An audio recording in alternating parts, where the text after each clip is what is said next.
വിജ്ഞാനം എന്ന് പറഞ്ഞാൽ അത് സ്വാതന്ത്ര്യത്തിൻ്റെ മറ്റൊരു പേര് അല്ലെങ്കിൽ ഒരു വാക്ക് തന്നെയാണെന്ന് എനിക്ക് തോന്നുന്നു. സ്വാതന്ത്ര്യം യഥാർത്ഥ അർത്ഥത്തിൽ എല്ലാ അർത്ഥത്തിലും ലഭിക്കുന്നത് നമുക്ക് വിജ്ഞാനം ഉണ്ടാകുമ്പോഴാണ്. അപ്പം നോളജ് ഈസ് ഫ്രീഡം എന്നാണ് എനിക്ക് തോന്നിയിട്ടുള്ളത്. അത് ഇന്ന് മാത്രമല്ല, അത് മുൻകാലങ്ങളെടുത്താലും അങ്ങനെ തന്നെയായിരുന്നു. പക്ഷേ എന്താണ് വിജ്ഞാനം എന്നുള്ളത് പല കാലഘട്ടങ്ങളിൽ പലതായിരുന്നു എന്ന് മാത്രമേ ഉള്ളൂ. ഇന്ന് അത് AI ആണെങ്കിൽ അത് മുൻകാലഘട്ടത്തിൽ അത് വേദമായിരുന്നിരിക്കാം എന്നുള്ളതേ ഉള്ളൂ. ഞാൻ അടുത്ത ഇടയ്ക്കൊരു ഞാൻ ഇതുവരെ വായിച്ചിട്ടില്ലാത്ത ഒരു നവോത്ഥാന നായകനെക്കുറിച്ച് വായിച്ചു, ശ്രീ ചട്ടമ്പി സ്വാമികൾ. അദ്ദേഹത്തിൻ്റെ വേദാധികാര നിരൂപണം എന്ന് പറഞ്ഞ ഗ്രന്ഥം യഥാർത്ഥത്തിൽ റൈറ്റ് ടു നോളജിനെ കുറിച്ചാണ് അതിനകത്ത് എഴുതിയിരിക്കുന്നത്. വളരെ വിശാല അർത്ഥത്തിൽ നമ്മൾ നോക്കിയാൽ കാണുന്നത് അതാണ്. വേദമാണോ, അതിലേത് ജാതിയെക്കുറിച്ച് പറഞ്ഞിരിക്കുന്നു എന്നുള്ളതല്ല. ശൂദ്രന്മാർക്ക് എന്ന് പറഞ്ഞാൽ കേരളത്തിലെ രീതി അനുസരിച്ച് ശൂദ്രൻ എന്ന് പറഞ്ഞാൽ ഈ ചാതുർവർണ്ണ്യം ഉത്തരേന്ത്യയിലും നമ്മുടെ നാട്ടിലും ഒരേ രീതിയിലല്ലായിരുന്നു ഒരിക്കലും. ചില അർത്ഥത്തിൽ ഇവിടെ വളരെ മോശമായിരുന്നു, അകലം അളന്ന് ആൾക്കാരെ പിന്നെ വിവേചനം നടത്തുന്നതിൽ. പക്ഷെ വേറൊരർത്ഥത്തിൽ ഉത്തരേന്ത്യയിൽ നിന്ന് വ്യത്യാസം ഉണ്ടായിരുന്നു. അപ്പം അതിൽ ശൂദ്രർ എന്ന് പറയുന്നത് എല്ലാം സബാൾട്ടേൺ ആയിട്ടുള്ള സകലവരെയും ഉൾപ്പെടുന്ന രീതിയിലായിരുന്നു എന്നൊരു വ്യാഖ്യാനമുണ്ട്. ഞാനതിലൊരു വിദഗ്ധനല്ല പറയാൻ. അപ്പോൾ അദ്ദേഹം ആ പുസ്തകത്തിനകത്ത് പരാമർശിച്ചിരിക്കുന്നത്, നമ്മളതിൻ്റെ ഒരു പൊതു തത്വം എടുത്തു നോക്കിയാൽ, anyone has the right to study, to teach and to interpret എന്നാണ് പറഞ്ഞിരിക്കുന്നത്. 3 കാര്യവും ചെയ്യാൻ ഏവർക്കും സാധിക്കും എന്നാണ് അതിലെ വാദം. അപ്പോൾ ഞാൻ ഉദാഹരണം പറഞ്ഞു എന്നുള്ളതല്ലോ. പഴയ കാലത്തും അപ്പോൾ അന്ന് ആ നോളജിനെ ഒരു കൈപ്പിടിയിൽ ഒതുക്കിക്കൊണ്ടായിരുന്നു സ്വാതന്ത്ര്യം ഉണ്ടായതെന്നുള്ളതാണ്. കുറച്ച് പേര് സ്വതന്ത്രരായിരുന്നു, അവരുടെ ആഗ്രഹങ്ങൾക്കനുസരിച്ച് ലോകം ചലിപ്പിച്ചുകൊണ്ട് പോകാൻ സാധിക്കുന്ന സ്വാതന്ത്ര്യം അവർക്കുണ്ടായിരുന്നു, മറ്റുള്ളവർക്കതില്ലായിരുന്നു. ഇന്ന് നമ്മൾ ആ ഘട്ടത്തിൽ നിന്ന് മാറിയിട്ട് വിജ്ഞാനം എന്ന് പറയുന്നത് കുറെ കൂടെ പ്രായോഗികമായിട്ടുള്ള ദൈനംദിന ജീവിതത്തെ മാറ്റാൻ സാധിക്കുന്ന, നമ്മുടെ ഓരോരുത്തരുടെയും ജീവിതത്തിൻ്റെ ഗുണനിലവാരത്തിനെ സ്വാധീനിക്കുന്ന തരത്തിലുള്ള വിജ്ഞാനം. മറ്റത് കുറച്ചുകൂടെ ഒരു സിംബോളിക്കായിട്ടുള്ളൊരു നോളജായിരുന്നു, ആത്മീയം എന്ന് വേണമെങ്കിൽ പറയാം, അല്ലെങ്കിൽ ഒരു പേരിനുള്ള ഒരു വിജ്ഞാനമായിരുന്നു. അത് മാറി നമുക്കിന്ന് എല്ലാവർക്കും ഉപയോഗിക്കാവുന്ന വിജ്ഞാനത്തിൻ്റെ ജനകീയവൽക്കരണം എന്നാണ് നമ്മളൊരു നോളജ് സൊസൈറ്റി എന്ന് പറയുന്നതുകൊണ്ട് ഉദ്ദേശിക്കുന്നത്. ഇതിനെപ്പറ്റിയുള്ള ചിന്തകളും ഒക്കെ വളരെ കാലമായിട്ട് നമുക്ക് അറിവുള്ള കാര്യങ്ങളാണ്. 1970കളിലാണെങ്കിൽ നമ്മൾ അൽവിൻ ടോഫ്ലർ എന്ന് പറഞ്ഞ ആളെയാണ് പരാമർശിച്ചുകൊണ്ടിരുന്നത്. അദ്ദേഹം പുതിയ സമൂഹത്തിനെക്കുറിച്ച് ആദ്യം പറഞ്ഞ വളരെ മനോഹരമായിട്ട് പറഞ്ഞിട്ടുള്ളത് ഇൻഫർമേഷൻ എന്ന് പറഞ്ഞ വാക്കാണ്. നോളജ് വർക്കർ എന്ന് പറഞ്ഞ വാക്ക് ഉപയോഗിച്ചിട്ടുണ്ടെന്ന് തോന്നുന്നു, പക്ഷേ ഇൻഫർമേഷൻ എന്ന വാക്ക് ഉപയോഗിച്ചു.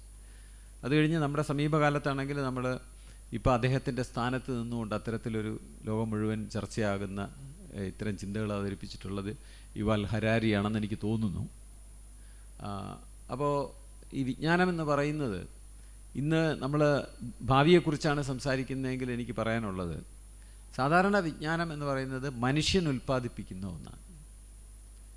എന്നാൽ ഇനി ഭാവിയിലത്തെ വിഷയം എന്താണെന്ന് വെച്ച് കഴിഞ്ഞാൽ, വിജ്ഞാനം മനുഷ്യനല്ല യന്ത്രം ഉൽപ്പാദിപ്പിക്കുന്ന വിജ്ഞാനം ഉണ്ടാകും. അതിനെയാണ് നമ്മൾ AI എന്ന് പറയുന്നത്.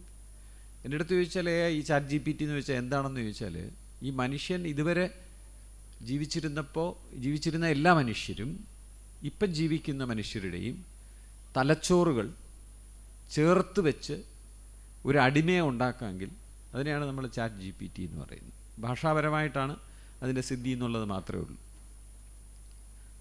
കൊഗ്നിറ്റീവായിട്ടുള്ള, അതിന് മനുഷ്യനുള്ള മറ്റെല്ലാ സിദ്ധികളും ഉണ്ടെന്ന് പറയാനൊക്കില്ല. അപ്പോൾ ആ മനുഷ്യരുടെ മുഴുവൻ തലച്ചോറിനെ കാച്ചി കുറുക്കി അല്ലെങ്കിൽ അതിനെ അരിച്ചെടുത്ത് ഒരു പ്രത്യേക പദ്ധതിയിലേക്ക് മാറ്റാൻ സാധിക്കുന്നു. ഇതിനെക്കുറിച്ചൊക്കെ ഒരുപാട് പുതിയ ചർച്ചകളും തർക്കങ്ങളും ഒക്കെ ഉണ്ടായിട്ടുണ്ട്. ഉദാഹരണത്തിന് ചോംസ്കി ഈ പദ്ധതിയെ അദ്ദേഹം ഇതുവരെ ഉണ്ടായിക്കൊണ്ടുവരുന്ന സിദ്ധാന്തങ്ങൾക്കെതിരാണെന്ന് പറഞ്ഞുകൊണ്ട് അതിനെ തള്ളിക്കളയുകയൊക്കെ ചെയ്തിട്ടുണ്ട്. എനിക്ക് പക്ഷെ തോന്നി അദ്ദേഹം അതിൽ കാലിടറി എന്നാണ് എനിക്ക് തോന്നിയത്. കാരണം അദ്ദേഹം പറയുന്ന പദ്ധതിയെയും ഒരു ഇന്നേറ്റ് സ്ട്രക്ചർ ഓഫ് ലാംഗ്വേജ് എന്ന് പറയുന്നതിനെയും ഈ ആർട്ടിഫിഷ്യൽ ഇൻ്റലിജൻസ് ചെയ്യുന്ന ഡീപ്പ് ലേണിംഗ് മോഡൽസും ഒന്നാണെന്നും നമുക്ക് വേണമെങ്കിൽ വാദിക്കാം എന്നുള്ളിടത്താണ് അദ്ദേഹത്തിന് ഒരു പാളിച്ച പറ്റിയതെന്ന് എനിക്ക് തോന്നുന്നു. പക്ഷേ ഈ പരികൽപ്പന, അതായത് ഇതുവരെയുള്ള മനുഷ്യ സമൂഹത്തിൻ്റെ ബുദ്ധിയെ കാച്ചിക്കുറുക്കി ഒരു യന്ത്രത്തിലാക്കുകയും ആ യന്ത്രം ഇവിടെ നേരത്തെ സൂചിപ്പിച്ചതുപോലെ എങ്ങനെയാണ് ഉപയോഗിക്കാൻ പോകുന്നത്, ആരാണ് അതിൻ്റെ ചരടുകൾ നിയന്ത്രിക്കുന്നത് എന്നുള്ളതൊരു വലിയ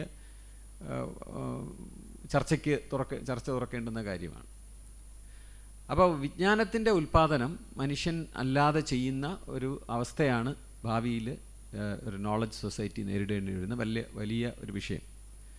അത് നമുക്ക് പുതുമയുള്ള കാര്യമല്ല. കഴിഞ്ഞ 150 വർഷം 175 വർഷമായിട്ട് നമുക്ക് കായിക ശക്തിയെ യന്ത്രം ഉപയോഗിച്ച ചരിത്രം നമുക്കുണ്ട്. നമ്മളതിൻ്റെ ഗുണവും ദോഷവും അനുഭവിക്കുന്ന സമൂഹമാണ്. ഗുണം എന്താണെന്ന് ചോദിച്ചാൽ, വലിയ ഉദാഹരണം നമുക്ക് പറയാൻ നോക്കുന്നത്, നമ്മുടെ നാട്ടിലെ മാൻഹോളിൽ ഇറങ്ങി പ്രവർത്തിച്ചുകൊണ്ടിരുന്ന ആൾക്കാർ ഇന്ന് ടെക്നോളജിയുടെ സഹായത്തോടെയാണ് അവരുടെ ജീവിതത്തിൽ അത്രയും മനുഷ്യത്വരഹിതമായ പ്രവൃത്തി ചെയ്യുന്നതിൽ നിന്ന് അവരെ ഒഴിവാക്കപ്പെട്ടിരിക്കുന്നത്. നമുക്ക് എല്ലാവർക്കും അറിയാം, ബാൻഡിക്കൂട്ട് എന്ന് പറഞ്ഞ റോബോട്ടാണ് ഇപ്പോൾ അത് ചെയ്യുന്നത്.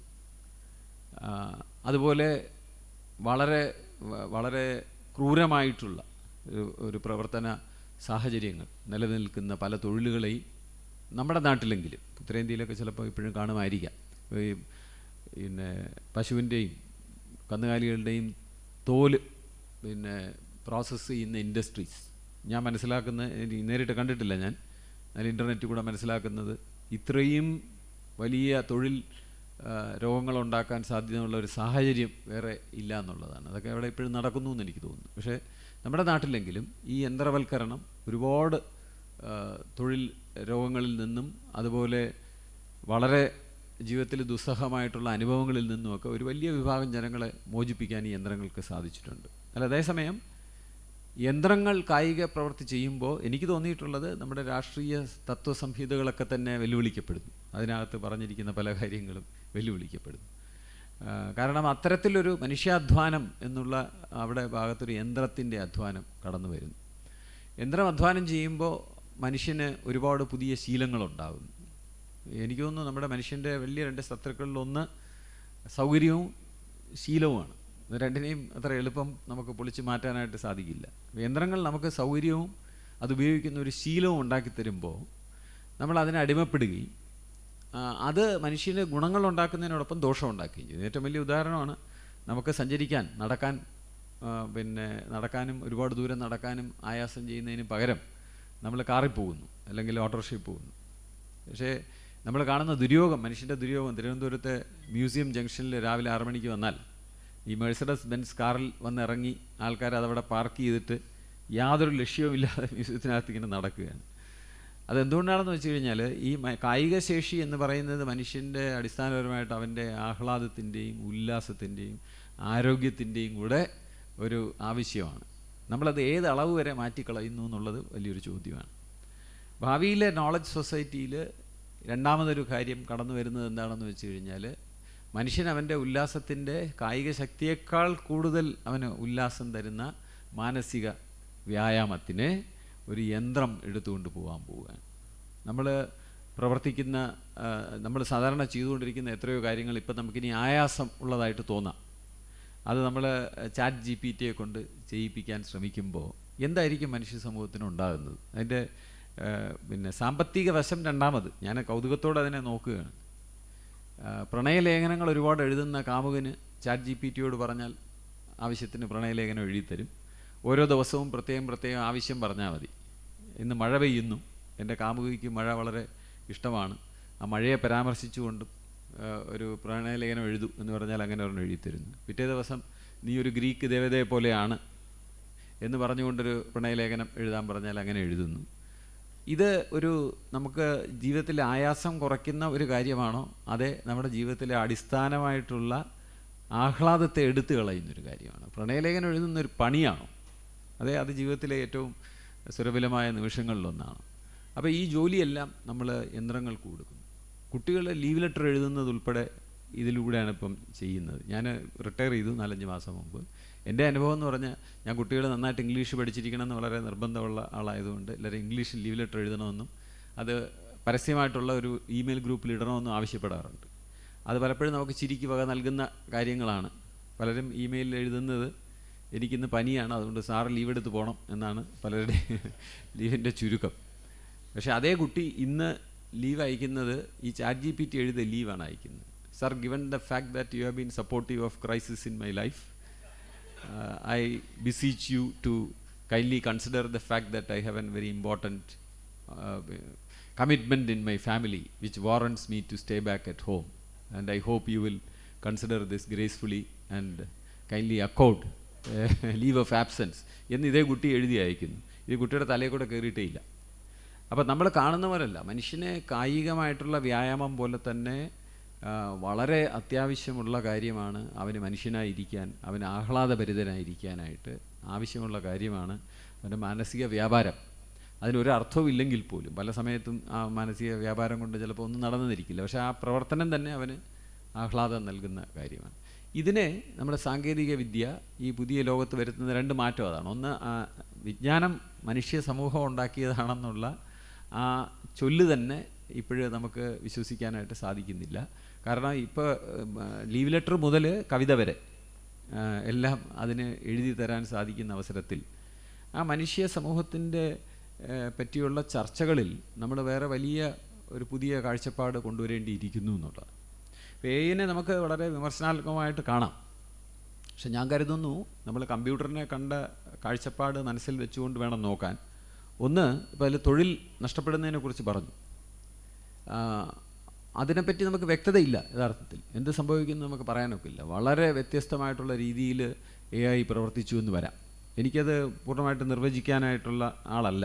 ഞാനത് അതിനെ കുറച്ചുകൂടെ ക്ഷമയോടെ കാത്തിരിക്കാൻ തയ്യാറാണ്. അത് വളരെ വലിയ മാറ്റങ്ങൾ നമ്മൾ ചിന്തിക്കുന്ന അടിസ്ഥാനമായിട്ടുള്ള ജാലകം തന്നെ ചിലപ്പോൾ പൊളിഞ്ഞു പോകുന്ന രീതിയിലായിരിക്കും ഈ സാങ്കേതിക വിദ്യ പ്രവർത്തിക്കാനായിട്ട് തുടങ്ങുന്നത്. ഇപ്പോൾ കമ്പ്യൂട്ടർ തന്നെ, എനിക്ക് കമ്പ്യൂട്ടറിനെ കുറിച്ച് എതിർത്തവർ ചിലർ വളരെ അപ്പോളജറ്റിക്കായിട്ട് സംസാരിക്കുന്നത് കണ്ടിട്ടുണ്ട്. പക്ഷേ എനിക്ക് പറയാനുള്ളത് എന്താണെന്ന് വെച്ചാൽ, എതിർത്ത് തെറ്റായിപ്പോയെന്ന് എനിക്ക് അഭിപ്രായമുണ്ട്, കുറച്ച് വളരെ ആലോചിച്ച് പഠിച്ച് ചെയ്യണമായിരുന്നു എന്ന് എനിക്ക് അഭിപ്രായമുണ്ടെങ്കിലും ഈ എതിർത്ത കമ്പ്യൂട്ടറും ഇപ്പോൾ അംഗീകരിക്കുന്ന കമ്പ്യൂട്ടറും ഒന്നല്ല എന്നാണ് എൻ്റെ ഒരു കാഴ്ചപ്പാട്. എതിർത്ത കമ്പ്യൂട്ടർ അല്ല ഇപ്പോൾ ഇരിക്കുന്നത്. എതിർത്ത കമ്പ്യൂട്ടർ ഒരു പക്ഷേ കമ്പ്യൂട്ടർ മെയിൻ്റനൻസ് കോർപ്പറേഷൻ്റെ ഒരു വലിയ ഹാളിൽ നിറഞ്ഞിരുന്ന വളരെ വലിയ ശാസ്ത്രജ്ഞർ മാത്രം കൈകാര്യം ചെയ്യുന്ന ഒരു കമ്പ്യൂട്ടറും, അംഗീകരിച്ച കമ്പ്യൂട്ടർ ഇപ്പോഴും ചോദിച്ചാൽ ഏതാണെന്ന് ചോദിച്ചാൽ എൻ്റെ അഭിപ്രായത്തിൽ നമ്മുടെ കയ്യിരിക്കുന്ന മൊബൈൽ ഫോണാണ്. അതിനെ ഞാനൊരു പേരിട്ടിരിക്കുന്ന, മലയാളത്തിൽ ഒരു പേരിടാൻ ചോദിച്ചാൽ അത് ജനതാ കമ്പ്യൂട്ടറാണ്. ഓരോ ജനത്തിൻ്റെയും കയ്യിലിരിക്കുന്ന ജനകീയവൽക്കരിക്കപ്പെട്ട കമ്പ്യൂട്ടറാണ് ഈ മൊബൈൽ ഫോൺ. അതിൽ ഒരുപാട് അതുപോലെ എതിർത്ത കമ്പ്യൂട്ടർ നമ്മൾ ഒരിക്കലും കണ്ടിട്ടില്ല.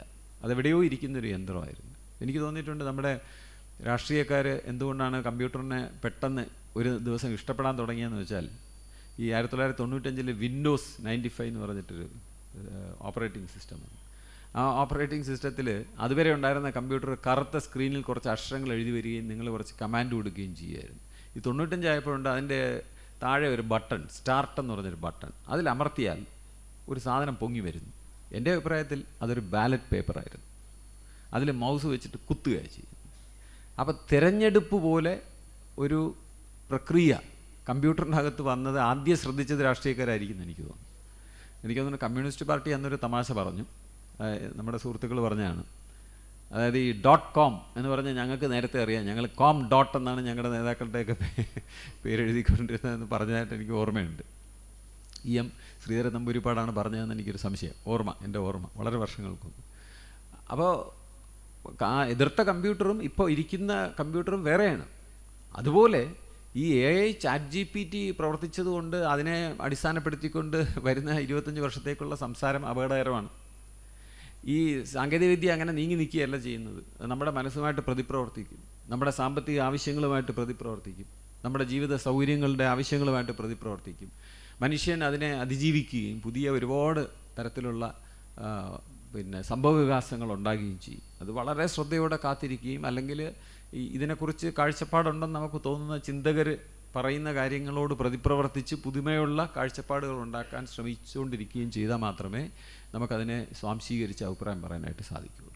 തൊഴിൽ നഷ്ടപ്പെടുന്നതിനെക്കുറിച്ച് നമ്മൾ ചരിത്രം പുറകോട്ട് തിരിഞ്ഞു നോക്കിയാൽ, നമ്മൾ അച്ചടി യന്ത്രം വന്നപ്പോഴത്തേക്കും തൊഴിൽ നഷ്ടപ്പെട്ടു.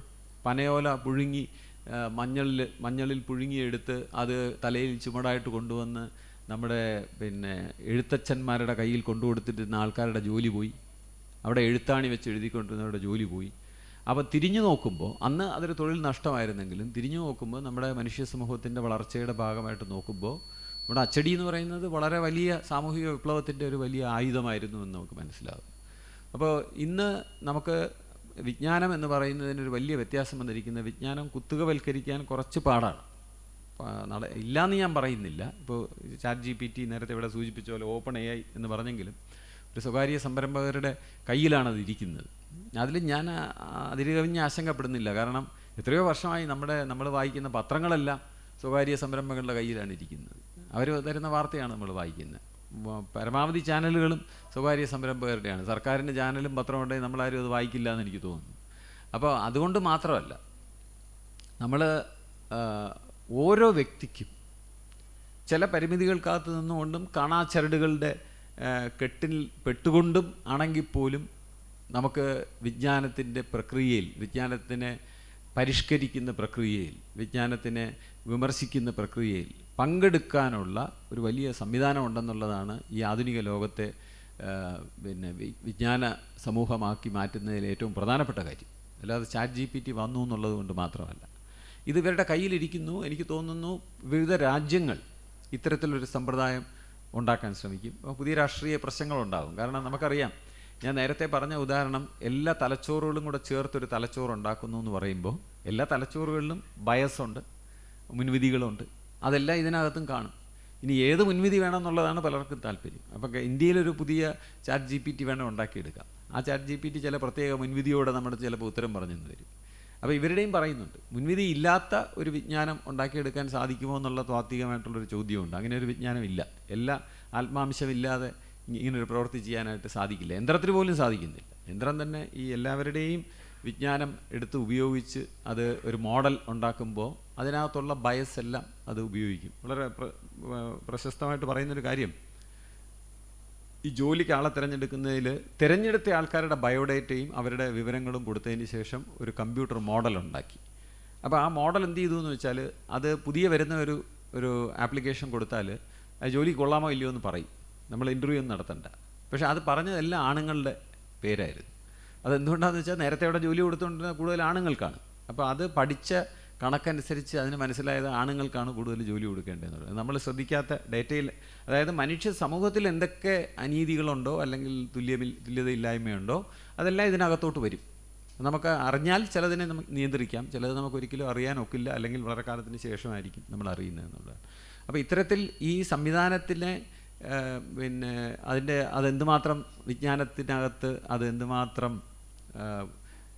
പുരോഗമനപരമായിട്ടാണ് അതിനെ നോക്കുന്നതെന്നുള്ള ഒരു കണക്കെടുപ്പാണ് ഇനി നമുക്ക് ആവശ്യം. നമ്മുടെ ഭരണ സംവിധാനം വരെ ഓർക്കുക, ഭരണ സംവിധാനം വരെ ഈ സാങ്കേതിക വിദ്യയുടെ ഉപയോഗം ചെയ്തു എന്ന് വരാം. അങ്ങനെ വരുമ്പോൾ അത് എന്ത് തീരുമാനങ്ങൾ എടുക്കുന്നു എന്നുള്ളതിനെ നമുക്ക് ചർച്ച ചെയ്തെടുക്കാൻ പോലും ഒക്കാത്ത ഒരു കാര്യം. ഞാൻ ചെറിയൊരു ഉദാഹരണം പറഞ്ഞാൽ, ഇന്ത്യയിലെ കോടതി കഴിഞ്ഞ 25 വർഷം ഉണ്ടായിട്ടുള്ള മുഴുവൻ വിധികളും വായിച്ച് അതിൽ 25 വർഷം കൊണ്ടുണ്ടായ പ്രധാനപ്പെട്ട 3 മാറ്റങ്ങൾ എന്തൊക്കെയാണ്, സമീപനങ്ങളിലെ മാറ്റങ്ങൾ എന്താണെന്ന് നമ്മൾ ചെയ്യണമെങ്കിൽ നമ്മൾ ഏകദേശം 10-25 വർഷം എടുക്കും ഇതെല്ലാം വായിച്ച് തർക്കിച്ച്. പക്ഷേ ഗൂഗിൾ പിൻ പോയിൻ്റ് എന്ന് പറഞ്ഞ സോഫ്റ്റ്വെയറിനകത്തോട്ട് ഈ മുഴുവൻ കോടതി വിധിയുടെയും PDF അപ്ലോഡ് ചെയ്താൽ അത് 5 മിനിറ്റ് കൊണ്ട് ഇതിനെപ്പറ്റി 3 അഭിപ്രായം പറയും. ഈ അഭിപ്രായം നമുക്ക് വെരിഫൈ ആക്കില്ല. കാരണം പണ്ട് ഈ കടപ്പുറത്ത് എത്ര മണൽത്തരി ഉണ്ടെന്ന് ചോദിച്ചാൽ 76,46,45,355 എന്ന് പറഞ്ഞാൽ ആ പറയുന്ന ആൾക്കാണ് പിന്നെ പണി, പോയി എണ്ണി നോക്കി ഇത്രയും ഉണ്ടോ എന്നറിയാൻ. എന്ന് പറഞ്ഞ പോലെ ഈ AI പറയുന്നതിനെ എങ്ങനെയാണ് നമുക്ക് വെരിഫൈ ചെയ്യാൻ നോക്കുക? നമുക്ക് വെരിഫൈ നോക്കില്ല. അപ്പോൾ ഭരണ സംവിധാനത്തിനകത്ത്, ഈ കോടതിയിൽ വിധി പറയുന്നതിനകത്ത്, പുതിയ നിയമങ്ങൾ ഉണ്ടാക്കുന്നതിനകത്ത് എല്ലാം ഈ AI ഉപയോഗം കടന്നു വരുമ്പോൾ നമുക്ക് മനസ്സിലാക്കാനൊക്കാത്ത പ്രക്രിയകളിലൂടെ തീരുമാനങ്ങൾ എടുക്കുന്ന ഒരു അവസ്ഥ ഉണ്ടാകുന്ന ഭീതി ഈ നോളജ് സൊസൈറ്റിയിൽ നമ്മൾ കാണണം. എല്ലാ കാര്യവും AI ചെയ്യുന്നു എന്ന് പറഞ്ഞ് നമ്മൾ ഇപ്പോൾ ഈ ഇതിൽ ചെന്നാൽ അങ്ങനെയാണല്ലോ. നമ്മുടെ കമ്പ്യൂട്ടർ സംവിധാനങ്ങൾ നമുക്കറിയാം, മനുഷ്യത്വം എന്ന് പറയുന്നത് വളരെ വിലപിടിപ്പുള്ളൊരു കാര്യമായി മാറി കമ്പ്യൂട്ടർ വന്നപ്പോൾ. ഞാൻ വേറൊരു ഉദാഹരണം പറയുകയാണെങ്കിൽ, ഇപ്പോൾ AI വന്നാൽ മനുഷ്യൻ്റെ ജോലി പോകുമെന്ന് പറയുന്നത് പൂർണ്ണമായിട്ട് ശരിയല്ല. ഞാനൊരു ചെറിയ ഉദാഹരണം പറയാം. നമ്മുടെ നാട്ടിൽ വെള്ളവും പിന്നെ പച്ചക്കറികളും പഴങ്ങളും എല്ലാം പ്ലാസ്റ്റിക് പാക്കറ്റിനകത്ത് ബ്രാൻഡ് ചെയ്തിട്ടാണ് വരുന്നത്. ഇന്ന ആപ്പിളിന് ബ്രാൻഡ് ചെയ്തിട്ടാണ് വരുന്നത്. പക്ഷെ നമ്മൾ 50 കൊല്ലം മുമ്പ് നമുക്ക് പഴത്തിന് ബ്രാൻഡിങ് ഇല്ല. അതൊരു കടയിൽ തൂങ്ങിക്കിടക്കുന്നു, നമ്മൾ ചെന്ന് വാങ്ങിക്കുന്നു. പക്ഷെ നിങ്ങൾ ആലോചിച്ച് നോക്കൂ, ഇത്രയും വലിയ മാർക്കറ്റിംഗ്, വലിയ കമ്പനികൾ, റിലയൻസ് പോലുള്ള കമ്പനിയൊക്കെ വന്ന് പച്ചക്കറി മാർക്കറ്റൊക്കെ തുടങ്ങിയിട്ടും എന്താണ് കേരളത്തിലെ ഏറ്റവും മികച്ച ബ്രാൻഡ് എന്ന് ആർക്കെങ്കിലും പറയാമോ? ആ ബ്രാൻഡിൻ്റെ പേര് പറഞ്ഞാൽ നമ്മൾ സാധനം വാങ്ങിക്കും. നമ്മൾ ഇച്ചിരി വില കൂടുതൽ കൊടുക്കണമെങ്കിൽ കൊടുക്കും. നന്മയോടെ നമ്മളത് ചെയ്യും. ആ ബ്രാൻഡിൻ്റെ പേരാണ് നാടൻ. ഒരു കടയിൽ ചെന്നിട്ട് ആ പഴം വിൽക്കാനായിട്ട് ഇത് റിലയൻസിൻ്റെ എന്ന് പറയുമ്പോഴല്ല നമ്മൾ വാങ്ങിക്കുന്നത്. സാർ ഇത് നല്ല ഒന്നാം തരം നാടൻ പഴമാണെന്ന് പറഞ്ഞാൽ നമ്മൾ വാങ്ങാൻ തയ്യാറാകുന്നു എന്നുള്ളത്. അതെന്തുകൊണ്ട് സംഭവിച്ചു എന്ന് വെച്ചാൽ ഈ കമ്പനികളെല്ലാം അവർ വിഷമടിച്ചും പിന്നെ അന്യായമായിട്ടുള്ള രീതിയിലും മറ്റും മാർക്കറ്റ് ചെയ്ത് വിൽക്കുന്ന സാധനങ്ങളെ വേറിട്ട് നിൽക്കാൻ നാടൻ എന്ന വാക്കിന് സാധിക്കുന്നു എന്നുള്ളതൊരു മഹാ അത്ഭുതമല്ലേ? അതുപോലെയാണ് ഈ യന്ത്രം മുന്നോട്ട് വരുമ്പോൾ മനുഷ്യൻ ചെയ്യുന്ന കാര്യങ്ങൾ. ഇപ്പം തന്നെ കമ്പ്യൂട്ടർ കൊണ്ട് ഒരു കുട്ടിയെ പഠിപ്പിക്കുന്നു. ഓൺലൈനല്ല, വീട്ടിൽ വന്ന് പഠിപ്പിക്കും എന്ന് പറഞ്ഞാൽ അതിന് പ്രത്യേകം വില കൊടുക്കാനൊക്കുന്നവർ കൊടുക്കാൻ തയ്യാറാണ്. ഒരു പരസ്യത്തിൽ ഞാൻ കണ്ടത് ഇങ്ങനെ കാലം മാറി എന്നുള്ളതാണ്. മനുഷ്യ കരസ്പർശം ഏൽക്കാതെ ഉണ്ടാക്കിയ ബിസ്ക്കറ്റ് എന്നാണ് ഒരു പരസ്യത്തിൽ പറയുന്നത്. നമ്മളെല്ലാം പറഞ്ഞ് ശീലിച്ച് അങ്ങനെയല്ല, അമ്മ സ്വന്തം കൈ കൊണ്ട് വാരിത്തന്ന എന്നാണ് നമ്മൾ പറഞ്ഞ് ശീലം. അതിൻ്റെ വില മുന്നോട്ട് വരും. ഞാൻ ഒരു കാര്യം പറഞ്ഞിട്ട് അവസാനിപ്പിക്കാം, സമയം ആയി എന്ന് എനിക്ക് തോന്നുന്നു. ആയില്ലേ? ഞാനൊരു അധ്യാപകനാണ്. അപ്പോൾ ഞാൻ അടുത്തിടയ്ക്ക് ഒരു സെമിനാറിൽ സംസാരിക്കാനായിട്ട് ട്രിവാൻഡ്രത്ത് പോയപ്പോൾ ആർട്ടിഫിഷ്യൽ ഇൻ്റലിജൻസിനെ കുറിച്ചാണ്. ഒരു കുട്ടി എണീച്ചെന്ന് പറഞ്ഞു, ഞങ്ങൾക്കിനി അധ്യാപകരെയൊന്നും ആവശ്യമില്ല, ചാറ്റ് GPT അടുത്ത് എന്ത് ചോദിച്ചാലും അത് ഉത്തരം പറയും, അത് എപ്പോഴും വേണോ ഉത്തരം പറയും, അത് വളരെ കൃത്യമായിട്ട് ഉത്തരം പറയുകയും ചെയ്യും, നിങ്ങളുടെ ആവശ്യമില്ല എന്ന് പറഞ്ഞു. അപ്പോൾ ഞാൻ റിട്ടയർ ചെയ്യാറായിരിക്കുന്ന സമയത്താണ് ചോദിച്ചതെന്നുള്ളതുകൊണ്ട് എനിക്ക് വലിയ വെല്ലുവിളിയൊന്നും ഉണ്ടായില്ല. എങ്കിലും ഞാൻ അയാൾക്ക് ഉത്തരം പറഞ്ഞു. ഞാൻ പ്രത്യേകം ഓർഗനൈസേഴ്സിൻ്റെ അടുത്ത് സമയം ചോദിച്ച് വാങ്ങിച്ചൊരു പവർ പോയിൻ്റ് പ്രസൻറ്റേഷൻ ഉണ്ടാക്കി ഞാൻ ഉത്തരം പറഞ്ഞു. ഞാനതിൽ പറഞ്ഞ ഒരു കാര്യം, നിങ്ങൾ ഒരു കുട്ടി രാത്രി 12 മണിക്ക് ഗൂഗിളിൻ്റെ അടുത്ത് ചോദിക്കുകയാണ്, എനിക്കൊരു ബോംബ് ഉണ്ടാക്കണം പറഞ്ഞു തരുമോ എന്ന് ചോദിച്ചാൽ ഗൂഗിൾ രാത്രി 12 മണിക്ക് അതിന് മറുപടി കൊടുക്കും. എങ്ങനെയാണ് ബോംബ് ഉണ്ടാക്കുന്നതെന്നുള്ള വെബ്സൈറ്റുകളുടെ ലിസ്റ്റ് കുട്ടിക്ക് കൊടുക്കും. എനിക്ക് തോന്നുന്നു ഇപ്പോൾ അതിലെന്തോ ഒരു സന്ദേശം കൂടെ വരും കൂടെ. ചാറ്റ് GPT എടുത്ത് ചോദിച്ചാൽ എനിക്കൊരു ബോംബ് ഉണ്ടാക്കണം പറഞ്ഞു തരും, എനിക്ക് എൻ്റെ കോളേജ് ബോംബിട്ട് തകർക്കണം എന്ന് പറഞ്ഞാൽ ചാറ്റ് GPT ചെയ്യുന്നത് തികച്ചും വ്യത്യസ്തമായിട്ടൊരു രീതിയാണ്. It is against my ethical principle to give you this information എന്ന് പറയും. പക്ഷേ ഇത് രണ്ടും ഇത് കേട്ടിട്ട് നിങ്ങൾ അഭിമാനപുളകിതരാകുന്നതിന് മുമ്പ് ഒരു കാര്യം ഓർക്കണം. എന്നോട് എൻ്റെ വിദ്യാർത്ഥി രാത്രി 12 മണിക്ക് വിളിച്ച് സാർ ഒരു ബോംബ് ഉണ്ടാക്കണം പറഞ്ഞു തരാമെന്ന് ചോദിച്ചാൽ ഞാനിതൊന്നുമല്ല ചെയ്യുന്നത്. ഞാൻ ചാടി എണീക്കും, നീ എവിടെ നിന്നാണ് സംസാരിക്കുന്നത്, നീ എന്താ പറഞ്ഞ ഒന്നും കൂടെ പറയൂ എന്ന് പറയുകയും, നിൻ്റെ അമ്മ അടുത്തുണ്ടോ ഫോൺ കൊടുക്കൂ എന്ന് പറയുകയും, ചിലപ്പോൾ വണ്ടി എടുത്തവൻ്റെ വീട്ടിൽ പോവുകയും ചെയ്യും. അതാണ് മനുഷ്യൻ, അതാണ് മനുഷ്യ അധ്യാപകൻ. അപ്പോൾ ഈ യന്ത്രം വരുമ്പോൾ മനുഷ്യത്വം എന്താണെന്ന് കൂടുതൽ വ്യക്തമാവുകയായിരിക്കും ചെയ്യുന്നത്. അതിനാണ് നാടൻ എന്ന് പറഞ്ഞ ഉദാഹരണം പറഞ്ഞ്. എന്താണ് നന്മ നിറഞ്ഞ കൃഷി എന്നുള്ളത് എൻ്റെ വാക്കാണ് നാടൻ. ഇവിടെ നാടൻ പഴം കിട്ടുമെന്ന് എനിക്കറിഞ്ഞൂടാ. എനിക്ക് തിരുവനന്തപുരത്താണെങ്കിൽ അതിൻ്റെ പ്രത്യേക സ്ഥലങ്ങളുണ്ട്. ആ പഴം രണ്ടും തമ്മിൽ കണ്ടാൽ തിരിച്ചറിയാൻ വളരെ എളുപ്പമാണ്. ഈ തമിഴ്നാട്ടിൽ നിന്നാണ് പഴം വരുന്നത് തിരുവനന്തപുരത്തെ നഗരത്തിൽ മുഴുവൻ. അത് തൂങ്ങിച്ചത്ത പോലെയാണ് കിടക്കുന്നത് കൊലയിൽ. അതിൻ്റെ ഞെട്ടെന്ന് പറയും ആ ഭാഗം. ഈ തിരുവനന്തപുരത്ത് കൈക്കല തുണി എന്ന് പറയും, അടുക്കളയിൽ തുടയ്ക്കാൻ ഉപയോഗിക്കുന്നത്. ആ തുണി പിരിച്ചതുപോലെയാണ് ഇതിൻ്റെ ഞെട്ടിരിക്കുന്നത്. പിന്നെ അതിൻ്റെ പുറത്തെല്ലാം ആരോ മർദ്ദനം നടത്തിയതുപോലെ ഇങ്ങനെ കറുത്ത പാടുകൾ കാണും. ഇതെന്തുകൊണ്ട് വരുന്നതെന്ന് വെച്ചാൽ ഇത് കൂട്ടമായിട്ട് കൃഷി ചെയ്തിട്ട് ലോറിക്കകത്തോട്ട് എറിയാണ്. എറിഞ്ഞ് അടുക്കി 10-200 പഴക്കൊല അതിൻ്റെ മുകളിൽ കാണും, ഒരെണ്ണത്തിൻ്റെ മുകളിൽ. അപ്പോൾ അങ്ങനെ ഭാരം ചുമന്ന് ഞെരുങ്ങി ഒരുപാട് ദൂരം യാത്ര ചെയ്ത് ഗട്ടറിൽ കൂടെയൊക്കെ യാത്ര ചെയ്ത് ഇവിടെ വരുമ്പോൾ ഈ പരുവാകും. പക്ഷേ ഈ നാടൻ കൊല നിൽക്കുന്നത് ഇങ്ങനെയാണ് നിൽക്കുന്നത്, അത് തൂങ്ങിയല്ല കിടക്കുന്നത്, ഇങ്ങനെയാണ് നിൽക്കുന്നത്. അതിന് പുറമെ അതിൻ്റെ ഞെട്ട് നോക്കിയാൽ ഫ്ലൂറസൻ ഗ്രീൻ കളറിലാണ് അതിൻ്റെ ഞെട്ടിരിക്കുന്നത്. അതിൻ്റെ പുറത്ത് സാധാരണ പരിക്കൊന്നും കാണാറില്ല. കാരണം ഏതോ ഒരു പാവപ്പെട്ട ആൾ അതിൻ്റെ അടുത്ത വീട്ടിൽ നിന്ന് 2 കൊല വന്നപ്പോൾ 1 കൊല വെട്ടി ഇവിടെ കൊണ്ട് കൊടുത്ത് 200 രൂപ വാങ്ങിച്ചിട്ട് പോയതാണ്. പക്ഷേ നമ്മളും മരുന്നടിക്കില്ല എന്ന് പറയണ്ട, വീട്ടിനകത്തായതുകൊണ്ട്. നന്മയെന്നൊക്കെ അങ്ങനെ പറഞ്ഞ് വളരെ റൊമാൻറ്റിക് ആവാൻ ശ്രമിക്കണ്ട. നമ്മുടെ വീട്ടിലും വാഴ നട്ട് 2 ദിവസം കഴിയുമ്പോൾ ചിലപ്പോൾ ഒരു ലേശം മരുന്നായിക്കളയാൻ തോന്നിയെന്ന് വരാം. അപ്പോൾ അതുപോലെ ഈ മനുഷ്യനെന്ന് പറയുന്നത് അതെന്താണെന്ന് നമുക്ക് കൂടുതൽ നമ്മളെ ബോധ്യപ്പെടുത്താനാണ് ഈ യന്ത്രം അവതരിച്ചിരിക്കുന്നതെന്നാണ് എനിക്ക് ചിലപ്പം തോന്നുന്നത്. അപ്പോൾ അതിന് പുറമെ മനുഷ്യൻ്റെ അതിജീവിക്കാനുള്ള കഴിവിനെ നമ്മൾ ഒരിക്കലും കണക്കൂട്ടാതിരിക്കാൻ പാടില്ല. ഈ യന്ത്രം വിജ്ഞാനം ഉൽപ്പാദിപ്പിക്കുന്ന ഒരു അവസ്ഥയുണ്ടാകുമ്പോൾ അതിനെ മെരുക്കാനും അതിനെ വെല്ലുവിളിക്കാനും അതിനോട് പ്രതിഷേധിക്കാനും അതിൻ്റെ പിന്നിൽ നിൽക്കുന്ന ആൾക്കാരോട് തർക്കിക്കാനും എല്ലാം മനുഷ്യന് സാധിക്കുമല്ലോ, അതൊന്നും ഇല്ലാതില്ല. അപ്പോൾ ഇതിനെയെല്ലാം അപഗ്രഥിക്കാനോ അല്ലെങ്കിൽ പെട്ടെന്ന് ഇവിടെ നിന്നുകൊണ്ട് AI വന്നു ഇന്ന് നമ്മുടെ ലോകം തകർന്നു പോയെന്ന് പറയാനായിട്ട് നമ്മൾ തീർച്ചയായിട്ടും ശ്രമിക്കരുത്. വളരെ സാവകാശമെടുത്ത് വളരെയധികം വായനയും ചർച്ചയിലൂടെയും ചിന്തയിലൂടെയും മാത്രമേ നമുക്കിത് എങ്ങനെ ഉരുത്തിരിഞ്ഞ് വരും എന്ന് നമുക്ക് പറയാനായിട്ട് സാധിക്കുകയുള്ളൂ. അതിൽ നല്ലതും മോശവുമായിട്ടുള്ള വശങ്ങൾ കാണും. നമ്മൾ ഈ സാങ്കേതിക വിദ്യയെ ഒരു ഭീകരജീവിയായിട്ട് കരുതാനായിട്ട് ഒരിക്കലും സാധിക്കില്ല. കാരണം ഞാൻ കരുതുന്നു മനുഷ്യൻ പ്രകൃതിയുടെ ഭാഗം, മനുഷ്യൻ്റെ ബുദ്ധി ഇൻ്റലക്റ്റ് പ്രകൃതിയുടെ ഭാഗം. ആ ബുദ്ധി ചെയ്യുന്നതെല്ലാം പ്രകൃതിയാ ചെയ്യുന്നതാണ്. അതിൻ്റെ അർത്ഥം യന്ത്രങ്ങളും ആധുനിക സാങ്കേതിക വിദ്യയും എല്ലാം പ്രകൃതിയുടെ ഭാഗം. പക്ഷേ അതേ ബുദ്ധി തന്നെ നമുക്ക് വിമർശനാത്മകമായിട്ട് ചിന്തിക്കാനുള്ള കഴിവ് തന്നിരിക്കുന്നു. അത് നമ്മളോട് ആവശ്യപ്പെടുന്നു. അതുകൊണ്ട് നമ്മൾ സാങ്കേതിക വിദ്യയെ കണ്ണടച്ച് പ്രകൃതിയുടെ വരദാനം എന്ന് പറഞ്ഞ് സ്വീകരിക്കാനും ഒക്കില്ല. എന്നാൽ അതിനെ വൈരാഗ്യ ബുദ്ധിയോടെ നോക്കേണ്ട കാര്യമില്ല. പകരം വിമർശന ബുദ്ധിയോടെ നോക്കുകയും അതിൻ്റെ പരിമിതികളെ എന്താണെന്ന് തിരിച്ചറിയുകയും ചെയ്യുക എന്നുള്ളതാണ് ഭാവിയിലെ ഒരു നോളജ് സൊസൈറ്റിയുമായിട്ട് ബന്ധപ്പെട്ടിട്ടുള്ള സുപ്രധാനമായിട്ടുള്ള കാര്യം എന്ന് എനിക്ക് തോന്നുന്നു.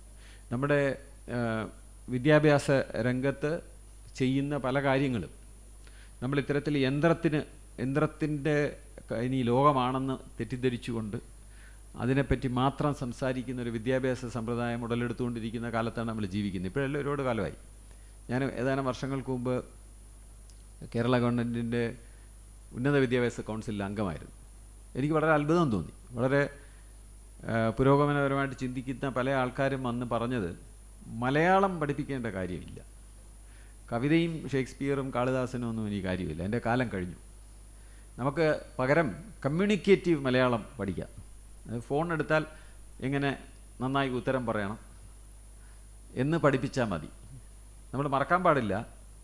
എന്തിനാണ് കാളിദാസനും മലയാളവും ഷേക്സ്പിയറും പഠിപ്പിക്കുന്നതെന്ന് വെച്ചാൽ മനുഷ്യനെ നന്മ ഉണരാനും അവന് ഒരു നല്ല മനുഷ്യനാകണമെങ്കിൽ അവന് ഉപയുക്തത മാത്രം ഉള്ള വിദ്യാഭ്യാസം കൊടുത്താൽ പോരാ, അവന് ഉള്ളിൽ നന്മ ഉണരാനുള്ള വിദ്യാഭ്യാസം കൊടുക്കാനാണ് കല വെച്ചിരിക്കുന്നത്. അപ്പോൾ അത് ഭാഗ്യവശാൽ ഈ സാങ്കേതിക വിദ്യ അതിനെ പുറകോട്ട് പോകുന്നില്ല. ഉദാഹരണത്തിന് ChatGPT എടുത്ത് നമുക്ക് ഇതുവരെ കേട്ടിട്ടില്ലാത്ത ഒരു രാഷ്ട്രീയ സംഹിത എഴുതി തരൂ എന്ന് പറഞ്ഞാൽ എഴുതി തരുന്നുണ്ട്. പക്ഷെ അതിനോട് കർണാടക സംഗീതത്തിൽ ഒരു കീർത്തനം എഴുതി തരൂ എന്ന് പറഞ്ഞാൽ എഴുതി തരുന്നുണ്ട്. രണ്ട് മനസ്സ് ഒരേ ആളിലിരിക്കുകയാണ്. ലോകത്ത് കാണുന്ന ഏറ്റവും വൈവിധ്യമുള്ള ബുദ്ധിയാണ് അതിനുള്ളതെന്ന് ഞാൻ പറയും. ഒരു പ്രോഗ്രാം എഴുതാൻ പറഞ്ഞാൽ അത് എഴുതുന്നു, കവിത എഴുതാൻ പറഞ്ഞാൽ എഴുതുന്നു, ഒരു നമ്പൂതിരി ബലിതം പറഞ്ഞാൽ അത് എഴുതാൻ പറഞ്ഞാൽ എഴുതുന്നു, പുതിയ രാഷ്ട്രീയ തത്വസംഹിത ഉണ്ടാക്കാൻ പറഞ്ഞാൽ ചെയ്യുന്നു. ഇങ്ങനെ ചെയ്യുന്ന ഒരാളെ നമുക്ക് സാധാരണ കാണാം. അതൊന്നും എല്ലാം നൊടിയിടയിൽ. അതാണ് ആ വിദ്യാർത്ഥി പെട്ടെന്ന് വീണത്. ഇത് മതി, ഞങ്ങൾക്ക് വേറെ ആരും വേണ്ട എന്ന് പറഞ്ഞു.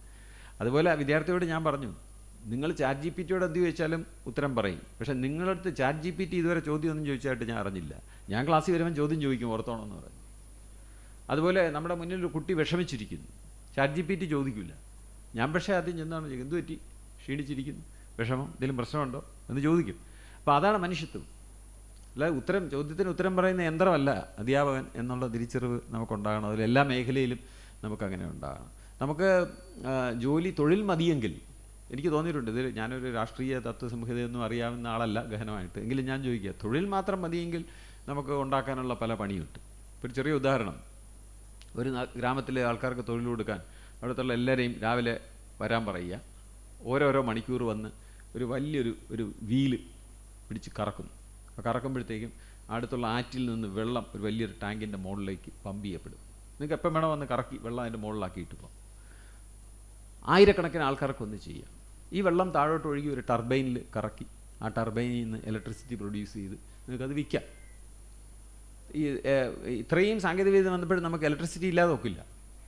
മുഴുവൻ കാര്യങ്ങൾ ചെയ്യണമെങ്കിൽ ഇലക്ട്രിസിറ്റി വേണം. നിങ്ങളുടെ കമ്പ്യൂട്ടറും മൊബൈൽ ഫോണും AI എല്ലാം വർക്ക് ചെയ്യണമെങ്കിൽ ഇലക്ട്രിസിറ്റി വേണമെന്ന് മാത്രമല്ല, നമ്മൾ എത്ര പേര് അറിയാമെന്ന് അറിഞ്ഞുകൂടാ, നമ്മൾ ഈ ഗൂഗിളൊക്കെ എടുത്ത് ഉപയോഗിക്കുന്നില്ലേ. ഇപ്പോൾ എന്ത് കേട്ടാലും ഉടനെ ചുമ്മാ ഗൂഗിളിനകത്ത് പോകും. അച്യുശങ്കർ സംസാരിക്കുന്നു, ഇവൻ ആരാ എന്നറിയണമെങ്കിൽ അത് കൊടുക്കുകയാണ് സെർച്ച് ചെയ്യാൻ. പക്ഷെ ഓർത്തോണം, ഈ സെർച്ച് ചെയ്യുമ്പോൾ ഇന്ത്യയിൽ ഉൾപ്പെടെ ലോകത്ത് പല ഭാഗങ്ങളിലായിട്ടിരിക്കുന്ന സെർവർ ഫോം സാറിനെ കുറിച്ചിട്ടുള്ള വിവരണത്തിൽ ഡേറ്റ സംഭരണി എന്നൊരു വാക്ക് എഴുതിയിരിക്കുന്നുണ്ട്. സെർവർ ഫോമാണ്, പാടങ്ങളാണ്.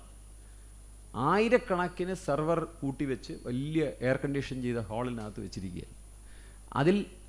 അത് ഉൽപ്പാദിപ്പിക്കുന്ന അതിൻ്റെ ഇലക്ട്രിസിറ്റി കോൾ ഫയർഡ് സ്റ്റേഷനിൽ നിന്ന് ഉപയോഗിക്കുന്ന ഇലക്ട്രിസിറ്റി ആണെങ്കിൽ അത് പ്രൊഡ്യൂസ് ചെയ്യുന്ന കാർബൺ എമിഷൻ ഒരു ഗൂഗിൾ സെർച്ചിന് 8 ഗ്രാം എന്നാണ് പറയുന്നത്, ഒരൊറ്റ ഗൂഗിൾ സെർച്ച്.